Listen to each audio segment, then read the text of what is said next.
Hi, ನಮಸ್ಕಾರ ಸ್ನೇಹಿತರೆ. ಇವತ್ತು ನಾನು ಭಗವದ್ಗೀತೆ ಒಳಗೆ ನಡೆದಿರುವ ಒಂದು ಕೆಲವು ಸಾಂದರ್ಭಿಕ ದೃಶ್ಯಗಳು ನಮ್ಮ ಜೀವನಕ್ಕೆ ಹೆಂಗೆ ಹೊಂದುತ್ತಾವ ಅನ್ನೋದ್ರ ಬಗ್ಗೆ ಒಂದೆರಡು ಮಾತಾಡೋಕೆ ಇಷ್ಟಪಡತ್ತೀನಿ ರೀ. ಏನಪ್ಪ ಅಂತಂದ್ರೆ ರೀ, ಎಲ್ಲರೂ ಮನಸ್ಸಿನೊಳಗೆ ಒಂದು ಗೊಂದಲದ ಹೋರಾಟ ಮಾಡ್ತಿರ್ತಾರೆ ರೀ. ಆ ಗೊಂದಲದ ಹೋರಾಟಕ್ಕೆ ಯಾರು ಸಣ್ಣವ್ರಲ್ರಿ, ದೊಡ್ಡವ್ರಲ್ರಿ, ಯಾರು ಶ್ರೀಮಂತರಲ್ಲ, ಬಡವ್ರಲ್ಲ, ಕೆಟ್ಟವರು, ಒಳ್ಳೆಯವರು, ಅದಕ್ಕೆ ಯಾವುದೂ ವ್ಯತ್ಯಾಸನೇ ಇಲ್ಲರಿ.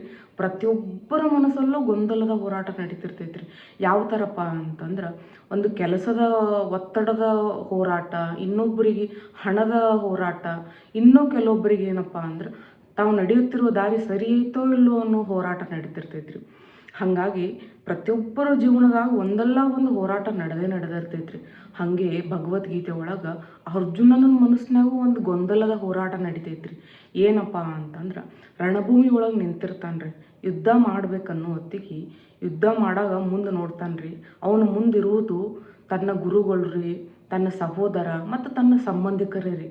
ಹಾಗೆ ಅಲ್ರಿ ನಮ್ಮ ಜೀವನದಾಗ ನಾವು ಏನಾದರೂ ಸಾಧಿಸ್ಬೇಕಂತ ಹೊಂಟಾಗ ನಮ್ಮ ವಿರುದ್ಧ ನಿಂತವರೆಲ್ಲ ನಮ್ಮ ಸಂಬಂಧಿಕರೇ ಇರ್ತಾರೆ ರೀ. ಅವ್ರಿಗೆ ನಮ್ಮ ಏಳಿಗೆ ಅಂದ್ರೆ ಆಗಿ ಬರಂಗಿಲ್ಲ ರೀ. ಆಮೇಲೆ ನಾವು ಏನೋ ಒಂದು ಮಾಡಾಕತ್ತೀವಂತಂದ್ರೆ ಏನೋ ಒಂದು ಹೀಯಾಳಿಸಿ ಮಾತಾಡ್ತಿರ್ತಾರೆ ರೀ. ಹಾಗಾಗಿ ರೀ, ಭಗವದ್ಗೀತೆ ಒಳಗೆ ಬರುವ ಎಲ್ಲ ಸಂದರ್ಭಗಳು ಈ ಕಲಿಯುಗದಾಗ ನಡೆಯುತ್ತಿರುವ ಸಂದರ್ಭಗಳಿಗೆ ಭಾಳ ಹೊಂದಾಣಿಕೆ ಆಗ್ತೈತ್ರಿ. ಆಗ್ರಿ ಅರ್ಜುನ ಕೃಷ್ಣನಿಗೆ ಹೇಳ್ತಾನಂತ್ರಿ, ಕೃಷ್ಣ, ಯುದ್ಧ ನಡೆಯತೈತಿ ಕಣ್ಮುಂದೆ ಇರೋರೆಲ್ಲ ನನ್ನ ಸಂಬಂಧಿಕರೇ, ನಾ ಹೋರಾಟ ಮಾಡೋದನ್ನ ಬಿಟ್ಟು ಬಿಡ್ಬೇಕು ಅನ್ಕೊಳಕತ್ತೀನಿ ಅಂಥೇಳಿ. ಅವಾಗ ಕೃಷ್ಣ ಒಂದು ಮಾತು ಹೇಳ್ತಾನಂತ್ರಿ. ಏನಪ್ಪ ಅಂತಂದ್ರೆ, ಕರ್ಮಣ್ಣೇ ವಾದಿಕಾರಸ್ತೆ ಮಾಫಲೇಶು ಕದಾಚನ. ಅಂದ್ರಿ, ನಾವು ಮಾಡುವ ಕರ್ಮಗಳಿಗೆ ಅಷ್ಟೇ ನಮ್ದು ಹಕ್ಕು ಐತ್ರಿ, ಅದ್ರ ಮ್ಯಾಲಿರೋ ಫಲಕ್ಕೆ ನಮ್ಮ ಹಕ್ಕಿಲ್ರಿ. ಹಾಗಾಗಿ ಕೃಷ್ಣ ಅರ್ಜುನನಿಗೆ ಏನು ಹೇಳ್ತಾನಂದ್ರೆ, ನೀ ಕರ್ಮ ಮಾಡಷ್ಟೇ, ಫಲದ ನಿರೀಕ್ಷೆ ಮಾಡಬೇಡ. ಅದು ಕೆಟ್ಟದ್ದೋ ಒಳ್ಳೇದೋ ಅದ್ರ ಬ್ರಹ್ಮಾಂಡಕ್ಕೆ ಬಿಟ್ಬಿಡು. ಇದನ್ನು ಮಾಡಿದ್ರೆ ಒಳ್ಳೇದಾಗ್ತದೋ ಕೆಟ್ಟದ್ದಾಗ್ತದೋ ಅಂತ ನೀವು ವಿಚಾರ ಮಾಡಕ್ಕೆ ಹೋಗ್ಬೇಡ. ನಿನ್ನ ಕೈಯಾಗಿರೋದು ಕರ್ಮ ಮಾಡೋದಷ್ಟೇ, ಫಲದ ನಿರೀಕ್ಷೆ ಅಲ್ಲ ಅಂತ. ಅದೇ ಥರ ಸ್ನೇಹಿತರೆ, ನಮ್ಮ ಜೀವನದಾಗೂ ನಾವು ಏನಾದರೂ ಕೆಲಸ ಮಾಡಬೇಕಾಗಿತ್ತಂದ್ರೆ ಫಲದ ನಿರೀಕ್ಷೆ ಇರಬಾರ್ದು. ನಾ ಈ ಕೆಲಸಕ್ಕೆ ಹೋದ್ನಿ ಅಂದ್ರೆ ಜಾಸ್ತಿ ಪಗಾರ ಸಿಗ್ತೈತೋ ಇಲ್ಲೋ, ಈ ಬಿಸ್ನೆಸ್ ಮಾಡಿದ್ನಿ ಅಂದ್ರೆ ನಂಗೆ ಸಕ್ಸಸ್ ಸಿಗ್ತೈತೋ ಇಲ್ಲೋ, ಯಾರಾದರೂ ಏನಾದರೂ ಅಂದು ಬಿಡ್ತಾರೋ ಏನೋ ಅಂತ ನಾವು ಒಟ್ಟ ತಲೆ ಕೆಡಿಸ್ಕೋಬಾರ್ದ್ರಿ. ಜೀವನದಾಗ ಕರ್ಮ ಅಷ್ಟೇ ಮಾಡ್ತಿರ್ಬೇಕ್ರಿ. ನಾವು ಒಳ್ಳೆ ಕರ್ಮ ಮಾಡಿದ್ವಿ, ನಾವು ನಡಿ ದಾರಿ ಒಳಗೆ ಒಳ್ಳೆ ಕರ್ಮಗಳನ್ನೇ ಮಾಡ್ಕೋತ ಮ್ಯಾಲೆ ಹೋಗಿದ್ವಿ ಅಂದ್ರೆ ಫಲ ಖಂಡಿತವಾಗೂ ಸಿಗ್ತೈತ್ರಿ. ಫಲದ ನಿರೀಕ್ಷೆ ನಾವು ಬಿಟ್ಟು ಬಿಡ್ಬೇಕ್ರಿ. ಬ್ರಹ್ಮಾಂಡಕ್ಕೆ ಬಿಟ್ಟರೆ ಬ್ರಹ್ಮಾಂಡ ನಮ್ಮ ಕರ್ಮಗಳನ್ನೆಲ್ಲ ನೋಡಿ ನಮಗೆ ಬೇಕಾದ ಪ್ರತಿಫಲ ನೀಡ್ತೈತ್ರಿ. ಹಾಗೆ ರೀ, ನೆಕ್ಸ್ಟ್ ಅರ್ಜುನ ಕೇಳ್ತಾನಂತ, ಹೌದು, ನಾನು ಯುದ್ಧ ಮಾಡಬೇಕೋ ಬೇಡೋ ಅನ್ನೋ ಒಂದು ಥಾಟ್ ಬಂತಲ್ಲ, ಹಾಗಾಗಿ ನಮ್ಮ ಮನಸ್ಸನ್ನು ನಾವು ಹೆಂಗೆ ಕಂಟ್ರೋಲ್ನಾಗ ಇಟ್ಕೋಬೇಕು ಅಂತ. ಅವಾಗ ಕೃಷ್ಣ ಹೇಳ್ತಾನಂತ, ಮನಸ್ಸನ್ನು ಕಂಟ್ರೋಲ್ನಾಗ ಇಟ್ಕೊಳ್ಳೋದು ಒಂದು ಕ್ಷಣದ ಮಾತಲ್ಲಪ್ಪ. ಮನಸ್ಸನ್ನು ಕಂಟ್ರೋಲ್ನಾಗ ಇಟ್ಕೋಬೇಕಂದ್ರೆ ಒಂದು ತಪಸ್ಸು ಥರ ಮಾಡಿರಬೇಕು. ಯಾಕಂದರೆ ನಮ್ಮ ಮನಸ್ಸಿನಾಗೂ ಹಂಗೆ ಅಲ್ರಿ, ಒಂದು ಕ್ಷಣಕ್ಕೆ ಸಂತೋಷ, ಒಂದು ಕ್ಷಣಕ್ಕೆ ದುಃಖ, ಒಂದು ಕ್ಷಣಕ್ಕೆ ಯಾರ ಮೇಲೋ ದ್ವೇಷ, ಯಾರ ಮೇಲೋ ಪ್ರೀತಿ, ಒಮ್ಮೆಗೆ ಅವ್ರ ಮೇಲೆ ಆತ್ಮವಿಶ್ವಾಸ, ಹೀಗೆಲ್ಲ ಬಂದುಬಿಡ್ತಾವಲ್ರಿ. ಅದಕ್ಕೆ ರೀ, ನಮ್ಮ ಮನಸ್ಸನ್ನು ನಾವು ಯಾವಾಗಲೂ ಕಂಟ್ರೋಲ್ನಾಗ ಇಟ್ಕೋಬೇಕ್ರಿ. ಅದಂತೂ ಹೇಳಿದಷ್ಟು ಸುಲಭ ಅಲ್ಲ ಬಿಡ್ರಿ, ಕಂಟ್ರೋಲ್ನಾಗ ಇಟ್ಕೋಬೇಕಂತ. ಯಾವಾಗಲೂ ಅಟ್ಲೀಸ್ಟ್ ಒಂದು 2 ದಿನಕ್ಕೊಮ್ಮೆ ನಮ್ಮ ಜೊತೆ ನಾವು ಕುಂತು ನಮ್ಮನ್ನೇ ನಾವು ವಿಶ್ಲೇಷಣೆ ಮಾಡ್ಕೋಬೇಕ್ರಿ. ನಮ್ಮಿಂದ ಏನಾದರೂ ತಪ್ಪಾಗಕತ್ತದನ್ನು, ನಮ್ಮಿಂದ ಯಾರಿಗಾದರೂ ನೋವು ಆಗಕತ್ತದನ್ನು, ನಾವು ನಡೆಯಕತ್ತಿರೋ ಹಾದಿ ಸರಿ ಐತೋ ಇಲ್ಲೋ ಅಂತ. ಯಾಕಂದ್ರೆ ನಾವು ಮಾಡ್ತಿರೋ ಪ್ರತಿಯೊಂದು ಕರ್ಮವು ಕೌಂಟ್ ಹಾಕೋತ ಹೋಗ್ತೈತ್ರಿ. ಹಾಗಾಗಿ ನಾವು ಮಾಡ್ತಿರೋದೆಲ್ಲ ಸರಿ ಐತೋ ಇಲ್ಲೋ ಅಂತ ನೆನ್ಪಿಟ್ಕೋತ ಹೋಗ್ಬೇಕ್ರಿ.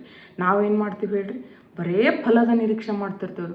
₹1 ಭಿಕ್ಷಕನಿಗೆ ಕೊಟ್ಟರು ಅದ್ರದ್ದು ಫಲ ನಿರೀಕ್ಷೆ ಮಾಡ್ತೀವ್ರಿ, ವಾಪಸ್ ಬರ್ತದಿಲ್ಲ ಅಂತ. ಅದನ್ನು ಬಿಡ್ರಿ, ಈ ಕಲಿಯುಗ ಹೆಂಗಾಗ್ಬಿಟ್ಟಿತ್ತಂದ್ರೆ, ಒಂದು ಸಂಬಂಧ ಮಾಡ್ಬೇಕಂದ್ರೂ ಅದ್ರದ್ದು ಲಾಭ ನಿರೀಕ್ಷೆ ಮಾಡ್ತೀವ್ರಿ. ಈ ಸಂಬಂಧದಿಂದ ನನಗೆ ಲಾಭ ಐತೋ ಇಲ್ಲೋ ಅಂತ. ಹಾಗಾಗಿ ಇನ್ನೊಂದು ಸಲ ಹೇಳ್ತೇನೆ ರೀ, ಭಗವದ್ಗೀತೆ ಬರೆದಿರೋದು ಕಲಿಯುಗದಲ್ಲಿ ನಡೆಯುತ್ತಿರೋ ಸಂದರ್ಭಗಳಿಗ್ರಿ. ಸಂಬಂಧಗಳನ್ನು ಬೆಳೆಸುವಾಗಲೂ ನಾವು ಒಂದು ಫಲದ ನಿರೀಕ್ಷೆ ಮಾಡಾಕತ್ತೀವಿ ಅಂದಮೇಲೆ ನಮ್ಮ ಮನಸ್ಸು ಎಷ್ಟು ಕಲಗೆಟ್ಟು ಹೋಗ್ಬಿಟ್ಟದಂತ ಅರ್ಥ ಮಾಡ್ಕೋರಿ. ಹಾಗಾಗಿ ಕೃಷ್ಣ ಏನು ಹೇಳ್ತಾನೆ ರೀ, ಮನಸ್ಸನ್ನು ಕಂಟ್ರೋಲ್ನಾಗ ಇಟ್ಕೋಬೇಕಂದ್ರೆ ಅಷ್ಟು ಈಸಿ ಮಾತಲ್ಲ. ಅದಕ್ಕೆ ಅದೊಂದು ಸ್ವಲ್ಪ ಧ್ಯಾನ ಮಾಡಬೇಕು. ನಮಗೆ ಯಾವಾಗ ನಾವು ಮಾಡಾಕತ್ತಿದ್ದು ಸರಿಯೋ ತಪ್ಪೋ ಅಂತ ಅನುಭವಕ್ಕೆ ಬರ್ತೈತೆ, ಅವಾಗೇ ನಮ್ಮ ಮನಸ್ಸು ನಮಗೆ ಕಂಟ್ರೋಲ್ನಾಗ ಸಿಗ್ತೈತೆ ರೀ. ಹಾಗೆ ಬರ್ತಾ ಬರ್ತಾ ಅರ್ಜುನ ಕೇಳ್ತಾನೆ ರೀ, ಆಯಿತು, ನಾ ಯುದ್ಧ ಮಾಡಿದೆ, ಯುದ್ಧದಾಗ ನಾ ಸೋತು ಹೋದ್ನಿ ಅಂದ್ರೆ ಏನು ಮಾಡಲಿ ಅಂತೇಳಿ. ಆವಾಗ ಕೃಷ್ಣ ಒಂದು ಮಾತು ಹೇಳ್ತಾನಂತಾರೆ.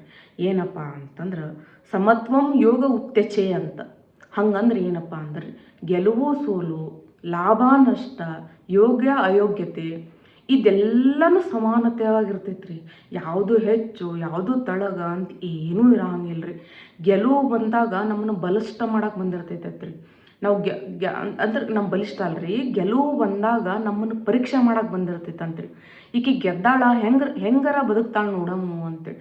ಒಂದು ವೇಳೆ ಸೋಲು ಬಂದಿತ್ತಂದ್ರೆ ನಮ್ಮನ್ನು ಬಲಿಷ್ಠ ಮಾಡಕ್ಕೆ ಬಂದಿರ್ತೈತಂತ್ರಿ.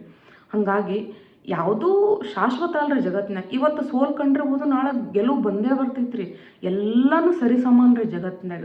ಹಾಗಾಗಿ ಕೃಷ್ಣ ಇನ್ನೊಂದು ಮಾತು ಹೇಳ್ತಾನೆ ರೀ, ಏನಪ್ಪ ಅಂದ್ರೆ ಈ ಕ್ಷಣ ಕಳೆದು ಹೋಗ್ತೈತಿ, ಈ ಸೋಲು ಇವತ್ತೇ ಮುಗಿತ್ರಿ, ಈ ಗೆಲುವು ಈ ಕ್ಷಣ ಮಾತ್ರ ರೀ.